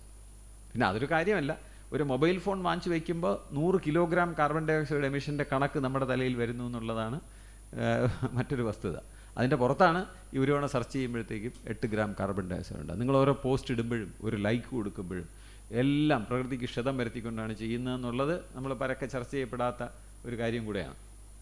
അപ്പോൾ നമുക്ക് തൊഴിൽ മതിയെങ്കിൽ അങ്ങനെ ഒരു സമൂഹം ഉണ്ടാക്കിയാൽ എല്ലാവർക്കും തൊഴിലുണ്ടാകുകയും അവർക്ക് ശമ്പളം കൊടുക്കുകയും ചെയ്യുന്ന നമ്മൾ സന്തുഷ്ടരായിരിക്കും. നമ്മുടെ ഈ കാലഘട്ടത്തിൽ അതാണോ തൊഴിലുണ്ടാക്കുക എന്ന് പറഞ്ഞ് എനിക്ക് തോന്നുന്നു അത് ചെറിയ രീതിയിൽ പരീക്ഷിക്കാവുന്ന കാര്യമാണ്. കാരണം നല്ല വ്യായാമമായിരിക്കും, എല്ലാവർക്കും കുറച്ച് ഇലക്ട്രിസിറ്റി കുറച്ച് കിട്ടുകയും ചെയ്യും. പകരം നമ്മൾ സോളാർ പാനൽ വെച്ചാലുള്ള പ്രശ്നം എന്താണെന്ന് വെച്ചാൽ, സോളാർ പാനൽ തന്നെ ഇപ്പോൾ കേരളത്തിൽ ഒരുപാട് സോളാർ പാനൽ വയ്ക്കുന്നു. വിമർശനാത്മകമായിട്ട് ചിന്തിച്ചിരുന്നെങ്കിൽ അങ്ങനെ വയ്ക്കില്ലായിരുന്നു. കാരണം ഇതിൻ്റെ ലൈഫ് എത്രയാണെന്ന് ആരും ചോദിക്കുന്നില്ല. 15 കൊല്ലം ഇരിക്കട്ടെ, 15 കൊല്ലം കഴിഞ്ഞാൽ കേരളത്തിൽ വലിയ ഒരു സോളാർ വേസ്റ്റ് ഉണ്ടാകാൻ പോവുകയാണ്. നേരത്തെ ഉണ്ടായിട്ടുണ്ട്, അത് ആരും പറഞ്ഞിട്ടില്ല. 2006 എനിക്ക് തോന്നുന്നു CFL ലാമ്പാണ് ഏറ്റവും ഗംഭീരം തീരുമാനിക്കുകയും സർക്കാർ KSEB സബ്സിഡിയോടുകൂടി CFL ലാമ്പ് എല്ലാവർക്കും കൊടുത്തു. എല്ലാവരും പഴയ ബൾബ് മാറ്റി CFL ലാമ്പ് ഇട്ടു. കേരളത്തിൽ ഇന്ന് 7 കോടി CFL ലാമ്പ് കിടപ്പുണ്ടെന്നാണ് പറയുന്നത്. അത് ചിലപ്പം ചവറുകൂനയിലായിരിക്കും പോയിരിക്കുന്നത്. നിങ്ങൾക്കറിയാം, അത് പൊട്ടിയാൽ അതിൻ്റെ മെർക്കുറി മണ്ണിൽ ഇറങ്ങുന്ന സാധനമാണ്. 7 കോടി ഇരിപ്പുണ്ട്, ആരും ഒന്നും ചെയ്യുന്നില്ല. യഥാർത്ഥത്തിൽ എൻ്റെ അഭിപ്രായത്തിൽ KSEB അത് വീട്ടിൽ പോയി എല്ലാം വാങ്ങിച്ച് അതിനെ കോൺക്രീറ്റിൽ കുഴച്ച് കല്ലുണ്ടാക്കി അത് വെച്ച് ഡാം പണിതാൽ അത് അവിടെ ഇരിക്കും, അല്ലാതെ മണ്ണിലോട്ടിട്ടാൽ പോയി. ഇതുവരെ അതിനെപ്പറ്റിയൊന്നും ആലോചിച്ചിട്ടില്ല. ഇപ്പോൾ വൈറ്റ് LED അതെപ്പോഴാണ് എടുത്ത് കളയുന്നതെന്ന് അറിഞ്ഞുകൂടാ. അത് കളയുമ്പോൾ എന്ത് സംഭവിക്കുമെന്ന് ആലോചിച്ചിട്ടില്ല. ഞാൻ അതുകൊണ്ടാണ് പറഞ്ഞത്, AI-നെക്കുറിച്ചും ഒരു അന്തിമ തീരുമാനം കൽപ്പിക്കാതിരിക്കുക എന്നുള്ളതാണ് ശാസ്ത്രീയ മനോഭാവം എന്ന് പറഞ്ഞാൽ തന്നെ അതാണ്. Be tentative, don't rush into any conclusion, wait for the data to emerge, wait for new views to emerge. അങ്ങനെ ആലോചിച്ചിട്ട് നമ്മളൊരു നോളജ് സൊസൈറ്റിയുടെ ജാതകം കുറിക്കാൻ പാടുള്ളൂ. We have to wait for things to emerge. ഇപ്പോഴത്തെ അവസ്ഥയിൽ അതൊരു ഇന്ദ്രജാലം പോലെ ഇങ്ങനെ ഇരിക്കുക. ആൾക്കാർ ഇത് വെച്ച് എന്തൊക്കെ കാണിക്കാം എന്നൊക്കെ ഇങ്ങനെ നോക്കിക്കൊണ്ടിരിക്കുന്നേ ഉള്ളൂ. നമുക്ക് സാധ്യതകൾ ചർച്ച ചെയ്യാം, പക്ഷേ അന്തിമ തീരുമാനത്തിലെത്താൻ ഇനിയും ഒരുപാട് കാലം നമ്മൾ മുന്നോട്ട് പോകേണ്ടി വരും, വെയിറ്റ് ചെയ്യേണ്ടി വരും. കമ്പ്യൂട്ടറിൻ്റെ കാര്യം പറഞ്ഞ പോലെ ആ സമയത്ത് AI തന്നെ രൂപമാറ്റം വന്നു എന്ന് വരാം, ഭാവമാറ്റം വന്നു എന്ന് വരാം, പല കാര്യങ്ങളും അതിൽ ഉണ്ടായി എന്ന് വരാമെന്നാണ് എനിക്ക് തോന്നുന്നത്. പോരെ? അപ്പോൾ ഞാൻ പ്രസംഗ തൊഴിലാളിയാണ്, വേണമെങ്കിൽ നീട്ടി ഇനിയും പ്രസംഗിക്കാം. പക്ഷേ നമുക്ക് സമയമില്ലാത്തതുകൊണ്ട് ഞാൻ ഇനി ഒരാളും കൂടെ സംസാരിക്കാനുള്ളതുകൊണ്ട് ആണോ? അപ്പോൾ ഞാനൊരു കാര്യം ചെയ്യാം, സംസാരിക്കുന്നതിന് വരെ നിങ്ങൾ ആരെങ്കിലും ഒന്ന് രണ്ട് അഭിപ്രായങ്ങൾ പ്രതികരണം പറഞ്ഞാൽ ഞാനും അതിനോട് വേണമെങ്കിൽ പ്രതികരിക്കാം. അതായിരിക്കും കുറച്ചും കൂടെ നല്ലത്, അല്ലേ? രാവിലെ മുതൽ പ്രസംഗം കേൾക്കില്ലേ? ആ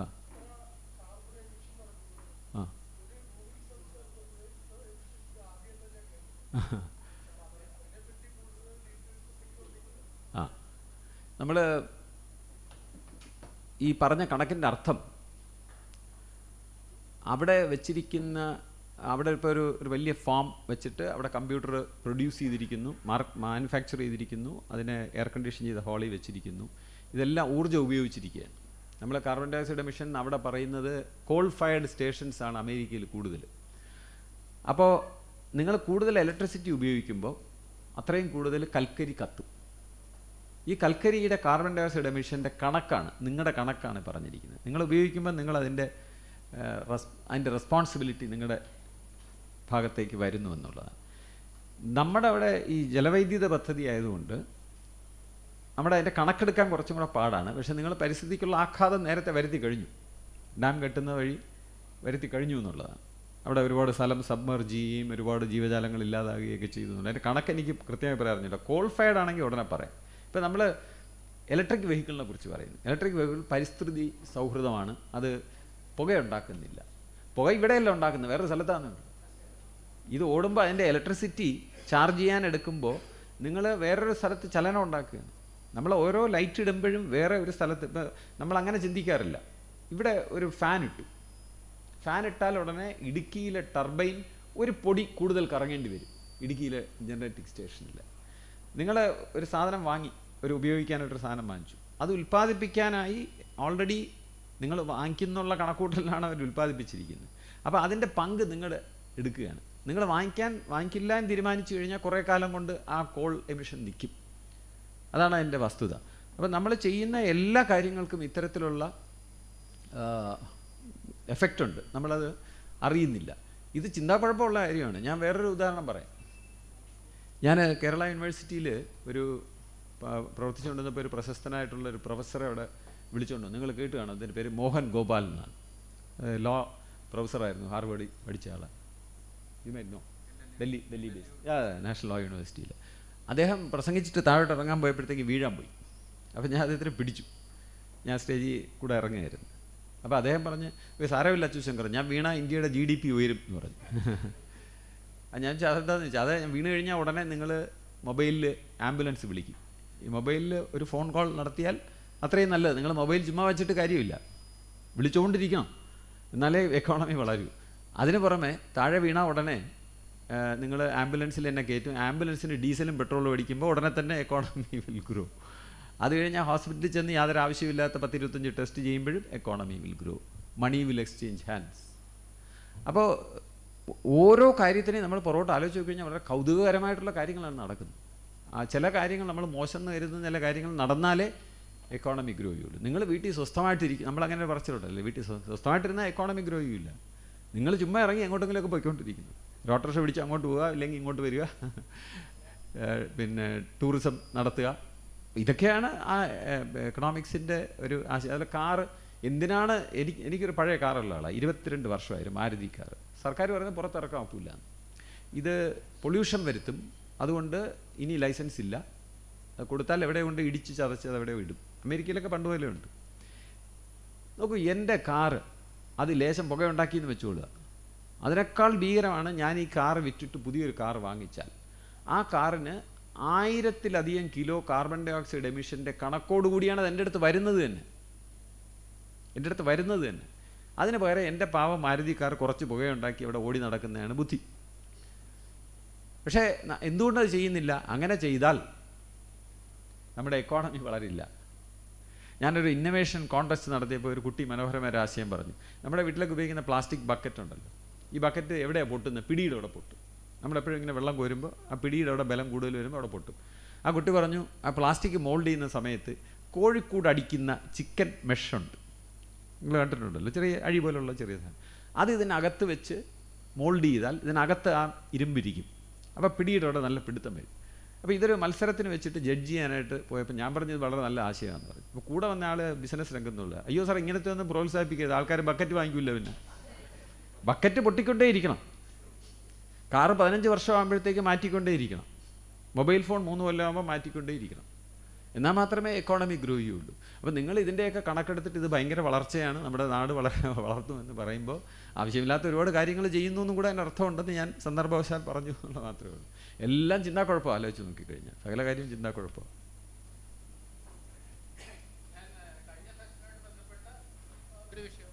ഓ,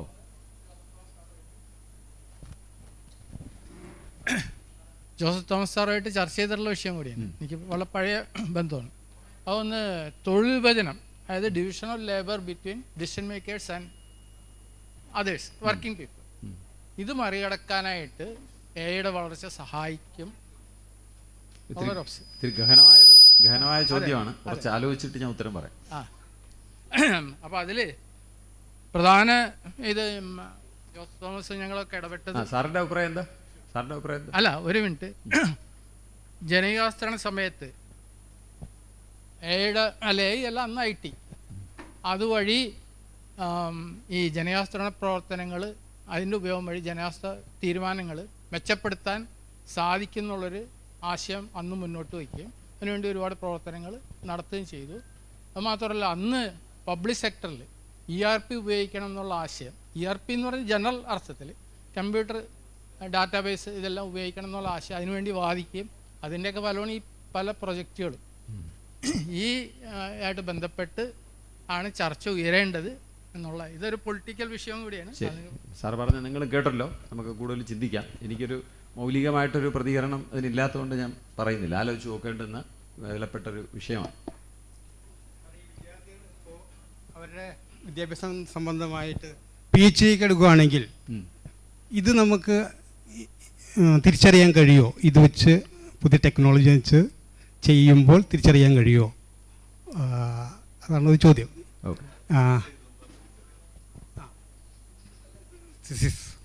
നമുക്ക് ChatGPT വെച്ച് എഴുതിയ ലേഖനം തിരിച്ചറിയാൻ ഒക്കുന്ന സോഫ്റ്റ്വെയർ ഇപ്പോൾ ഉണ്ടായിക്കൊണ്ടിരിക്കുന്നുണ്ട്.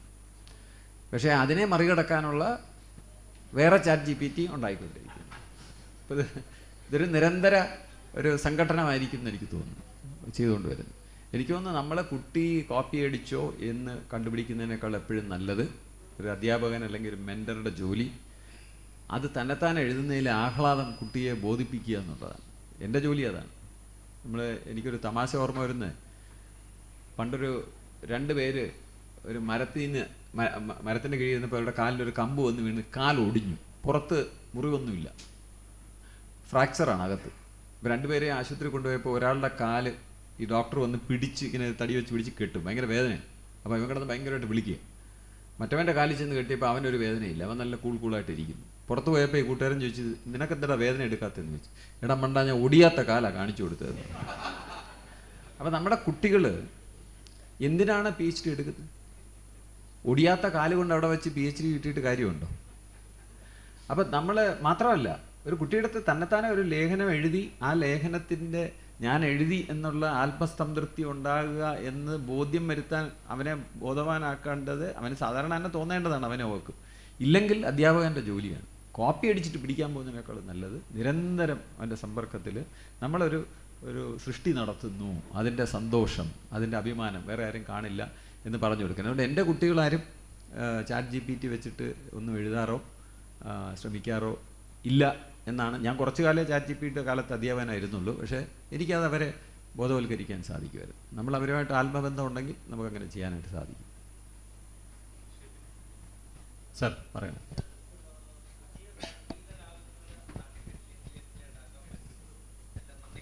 യേശുദാസിനെ പോലെയുള്ള ആളുകളെ ഉപയോഗിക്കാതെ തന്നെ പുള്ളിയുടെ ശബ്ദത്തിൽ പാടാൻ സാധിക്കുമോ ഇനി വരുന്ന ആർട്ടിഫിഷ്യൽ ടൂൾസ് ഉപയോഗിച്ചുകൊണ്ട്? സാറിൻ്റെ ഒരു കാഴ്ചപ്പാട് എന്താണെന്ന് അറിയാൻ. യേശുദാസിൻ്റെ ശബ്ദം അനുകരിക്കാൻ AI തന്നെ വേണമെന്നില്ല. വളരെ ഗണിതശാസ്ത്രപരമായിട്ടുള്ള തത്വങ്ങൾ കൊണ്ട് പണ്ട് തന്നെ സാധിക്കും. എന്നെ പറയുന്നത് വോയിസ് സാമ്പിളിംഗ് ആണ്. യേശുദാസിൻ്റെ കുറച്ച് പാട്ടെടുത്തിട്ട് അതിൻ്റെ ഓരോ ശബ്ദങ്ങളുടെയും ശരാശരി സാമ്പിൾ രേഖപ്പെടുത്തി വെച്ചാൽ യേശുദാസ് അതിനെ പറ്റി പറഞ്ഞിട്ടുണ്ട്. അദ്ദേഹത്തെ അത്ഭുതപ്പെടുത്തുന്ന രീതിയിൽ അദ്ദേഹം പാടാത്ത പാട്ട് പാടുന്നു എന്നുള്ളത് നേരത്തെ തന്നെ ഉണ്ട്. ഇപ്പം നമുക്കതുപോലെ വീഡിയോ ഇല്ലേ, നമ്മൾ സംസാരിക്കുന്ന ഉണ്ടാക്കിയെടുക്കാൻ സാധിക്കുന്ന വീഡിയോ. അപ്പോൾ ഇതിന് സാധിക്കും. പുതിയ രാഗങ്ങൾ ഉണ്ടാക്കാനൊക്കെ എന്നാണ് ചോദിച്ചത്. തീർച്ചയായിട്ടും സാധിക്കും. കാരണം എന്ന് വെച്ചാൽ രാഗങ്ങളുടെ ഗണിതശാസ്ത്രം നോക്കിയാൽ അത് ഏകദേശം ഏതാനും ലക്ഷം രാഗങ്ങൾ വരും. പക്ഷെ നമുക്ക് പ്രചാരത്തിൽ ഇരിക്കുന്ന ഒരു 10-300 രാഗങ്ങളേ ഉള്ളൂ. അപ്പം ബാക്കിയുള്ളതൊക്കെ കണ്ടുപിടിക്കാം. പക്ഷെ അതിന് ഒരു സൗന്ദര്യ അംശം കാണുമോ എന്ന് നമുക്ക് പറയാനൊക്കില്ല. അത് മനുഷ്യനെ പറയാനൊക്കെ ഉള്ളൂ. ഈ AI ഒരു അല്ലെങ്കിൽ ടെക്നോളജിയുടെ ഒരു പ്രത്യേകതയും കൂടെ നിങ്ങളടുത്ത് പറയാം, നിങ്ങൾക്ക് ആശ്വാസത്തിന് വേണ്ടി. നമ്മൾ പണ്ട് ദോശ തിന്നണമെങ്കിൽ 2 ദിവസം മുമ്പേ തീരുമാനിക്കണം. മുകേഷ് ഒരു സിനിമയെ പറയുമല്ലോ, രാവിലെ 8 മണിക്ക് ഇറങ്ങണമെങ്കിൽ 7:45 റെഡിയാവണം, 7:45 റെഡിയാവണമെങ്കിൽ 7:30 കുളിക്കണം. അപ്പം ദോശ ഇന്ന് കഴിക്കണമെങ്കിൽ 2 ദിവസം മുമ്പേ ആലോചിക്കണം. അരിയും ഉഴുന്നും വെള്ളത്തിൽ ഇടണം, പിന്നെ അത് കുതിർന്നതിന് ശേഷം ആട്ടണം, അതിനുശേഷം അത് നുരയ്ക്കാൻ വെക്കണം, അതിനുശേഷം ദോശ ചുടണം, തിന്നണം. ഇപ്പോഴേ ഇതിൻ്റെ ഓരോ ഘട്ടവും നമുക്ക് ഇല്ലാതാക്കാം. ഒന്ന്, അരിയും ഉഴുന്നും വെള്ളത്തിൽ ഇടണ്ട, പകരം നമ്മുടെ മൊബൈലെടുത്ത് ഇങ്ങനെ ആക്കിയാൽ ദോശയുടെ മാവ് തന്നെ നമുക്ക് കിട്ടും. വീട്ടിൻ്റെ ഫ്രണ്ടിൽ കൊണ്ട് തരും. ഞങ്ങളുടെ എല്ലായിടത്തും അങ്ങനെയാണെന്ന് എനിക്ക് തോന്നുന്നു. വീട്ടിൻ്റെ ഫ്രണ്ടിൽ കൊണ്ട് തരും. എന്തിനിങ്ങനെ ഒന്നും കൂടെ ഇങ്ങനെ ആക്കിയാൽ ദോശ തന്നെ വരും, ദോശയും ചട്നിയും. പക്ഷേ സന്തോഷകരമായ കാര്യം, തിന്നണമെങ്കിൽ നമ്മൾ തന്നെ വേണം. കമ്പ്യൂട്ടർ കവിത എഴുതുകയോ പുതിയ വിജ്ഞാനം ഉൽപ്പാദിപ്പിക്കുകയോ ഒക്കെ ചെയ്താലും അത് ആസ്വദിക്കണമെങ്കിൽ മനുഷ്യൻ തന്നെ വേണം എന്നുള്ള വലിയൊരു ആശ്വാസമില്ലേ. അതുകൊണ്ട് അങ്ങനെ നമുക്ക് സന്തോഷഭരിതരാകാം. വേറെ എന്തെങ്കിലും പ്രതികരണമോ ചോദ്യം ഉണ്ടോ? യെസ്.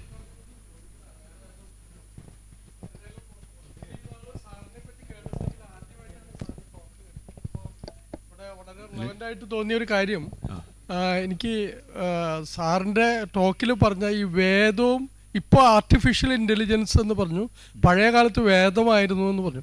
ഇത് തമ്മിൽ കണക്ട് ചെയ്യുന്നത് എങ്ങനെയാണെന്നുള്ള അത്ര ക്ലിയർ ആയില്ല സാർ. അതിനകത്ത് ഒരു സ്റ്റെപ്പ് ഒന്ന് ഫർദർ പോയാൽ. ഓരോ കാലത്തെ വിജ്ഞാനം എന്നേ ഞാൻ ഉദ്ദേശിച്ചുള്ളൂ. അന്നത്തെ കാലത്ത് വലിയ നോളജായിട്ട് വെച്ചിരുന്ന സ്പിരിച്വൽ നോളജിനെയാണ്. അന്നും അല്ലാത്ത നോളജും ഉണ്ട് വളരെ. ഇപ്പോൾ ഉദാഹരണത്തിന് പാ നെയ്യുന്നത് എങ്ങനെ, കൊല്ലപ്പണി ചെയ്യുന്നത് എങ്ങനെ, സ്വർണ്ണപ്പണി ചെയ്യുന്നത് എങ്ങനെ എന്നുള്ള നോളജും ഉണ്ടെന്ന്. അത് പ്രത്യേക ജനവിഭാഗങ്ങളിലായിരുന്നു. ഇത് ഒരു കവറ്റഡ് നോളജായിട്ട് ഡിഫൈൻ ചെയ്ത് അതിനെ ഹോൾഡ് ചെയ്ത് അതിനൊരു വാല്യൂ വരുത്തിയിരുന്നു എന്നുള്ളതാണ്.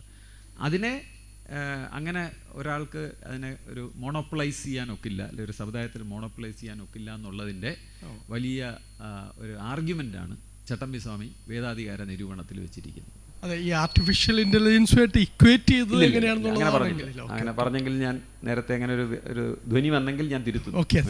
അതൊരു പ്രഭാഷണത്തിന്റെ ഭാഗമായി ഒരു രസത്തിന് വേണ്ടി പഴയൊരു ഉദാഹരണം പറഞ്ഞു എന്നുള്ളതേ ഉള്ളൂ. നിങ്ങൾക്ക് ഞാൻ പറഞ്ഞതിലൊക്കെ തള്ളേണ്ടത് തള്ളാം, കൊള്ളേണ്ടത് കൊള്ളാം.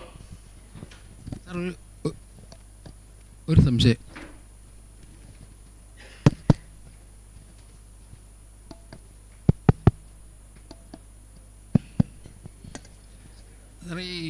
ഈ എ ഐ ഒരുപാട് ചികിത്സാ രംഗത്തൊക്കെ ഒരുപാട്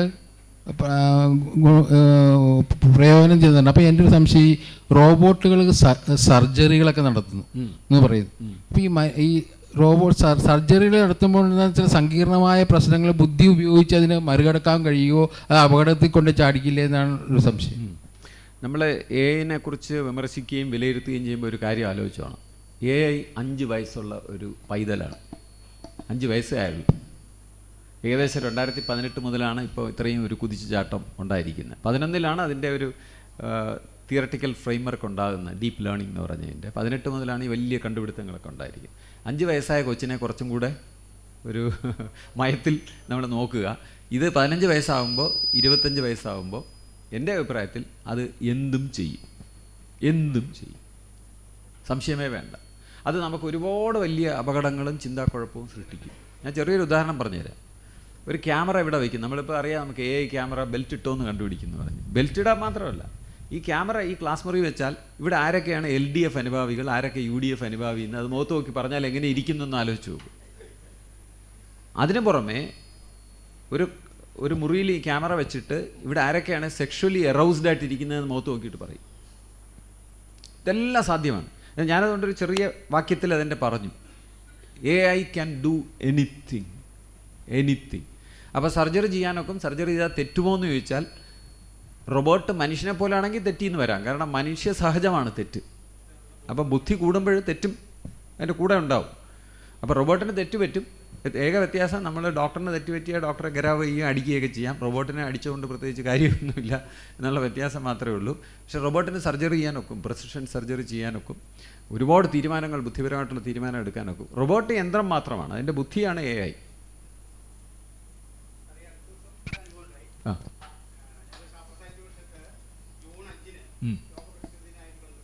സ്കൂളുകളെ അവതരിപ്പിക്കാനായിട്ട് ഒരു വീഡിയോ ഇതുവഴി തയ്യാറാക്കി. ഏതാനും മിനിറ്റ് കൊണ്ട് 14 മിനിറ്റുള്ള ഒരു വീഡിയോ ചിത്രങ്ങൾ സഹിതം മലയാളത്തിൽ സംസാരിക്കുന്ന രീതിയിൽ തയ്യാറാക്കി തരികയും സ്കൂളുകളൊക്കെ അത് വളരെ നല്ല രീതിയിൽ അംഗീകരിക്കുകയും എല്ലാ സ്കൂളുകളിലും അത് ഇപ്പോൾ പ്രദർശിപ്പിച്ചുകൊണ്ടിരിക്കുകയും ചെയ്യുകയാണ്. Very good. നമുക്ക് വെച്ചല്ലേ? എനിക്കതിനെപ്പറ്റി പരാമർശം അറിയാം. നമ്മൾ ഈ കലാപരമായിട്ടുള്ള പ്രകടനങ്ങൾ അത് ആര് ചെയ്തു, എങ്ങനെ ചെയ്തു എന്ന് കേൾക്കുന്നവർക്കറിയില്ല. പണ്ടൊരു തമാശ പറയായിരുന്നു, ഈ ആധുനിക ചിത്രകല വന്നിരുന്ന സമയത്ത് അതിനെ ആക്ഷേപിച്ച് പറഞ്ഞാണ്. ഒരാളൊരു കടലാസ് എടുത്ത് അതിൽ മുറുക്കി തുപ്പിയിട്ട് അതുകൊണ്ട് എക്സിബിഷന് വെച്ചു, അതിന് 1ാം സമ്മാനം കിട്ടി. അപ്പോൾ അത് തെറ്റില്ല. എന്തുവെന്ന് വെച്ചാൽ അത് മുറുക്കി തുപ്പിയതാണോ അല്ലയോ എന്നുള്ളതൊന്നും കണ്ടവർക്ക് അറിഞ്ഞുകൂടാ. കണ്ടവരിൽ അത് ഉദാത്തമായിട്ടുള്ള ചിന്തകൾ ഉണ്ടാക്കി, അതിനവർ ഒരുപാട് വ്യാഖ്യാനങ്ങൾ നൽകി. എന്ന് പറഞ്ഞ പോലെ ഈ ഉണ്ടാക്കിയ വീഡിയോ AI ഉണ്ടാക്കിയാണോ എന്നൊന്നും കാണുന്നവർക്ക് അറിയേണ്ട കാര്യമില്ല. അവരത് ആസ്വദിച്ചാൽ ആസ്വദിച്ചു. അപ്പോൾ അങ്ങനെ ഒരു തലമുണ്ട് ടെക്നോളജിക്ക്.